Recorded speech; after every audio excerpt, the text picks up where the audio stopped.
मागील आठवड्यात अतिवृष्टीमुळे निर्माण झालेल्या पूर परिस्थितीचा फटका आता रायगडमधल्या पेणमधील गणेश मूर्ती उद्योगाला बसलाय। पुराच्या पाण्यात गणेश मूर्ती बनवण्याचं साहित्य हे भिजलंय, त्यामुळे मूर्तिकारांचं मोठं आर्थिक नुकसान झालंय। यामुळे घेतलेलं कर्ज कसं फेडायचं आणि गणेश भक्तांची मागणी कशी पूर्ण करायची या चिंतेत मूर्तिकार आहेत। यंदा बाजारपेठेत गणेश मूर्तींची कमतरता भासण्याची भीती व्यक्त केली जाते।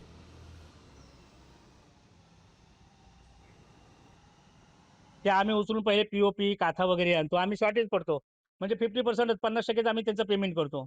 आता त्यांचं पेमेंट आम्हाला देणं आहे, कामगारांची देणी आहे, पीओपीची देणी आहे, काथ्यावाल्याची देणी आहेत। आता मोठा प्रश्न असा आहे की हे पैसे कसे उभे राहणार? आमचं आज लाखो रुपयाचं नुकसान झालंय। तर आमचं असं एक म्हणणं होतं की पावसाळी अधिवेशन चालू होतं, सरकारने काहीतरी मदतीचा हात द्यायला पाहिजे होता आम्हाला। 4च दिवसापूर्वी रायगड जिल्ह्यामध्ये अतिवृष्टी झाली होती आणि रायगड जिल्हा संपूर्ण पाण्याखाली गेला होता। रायगडची प्रमुख शहर आहे ती पाण्याखाली होती।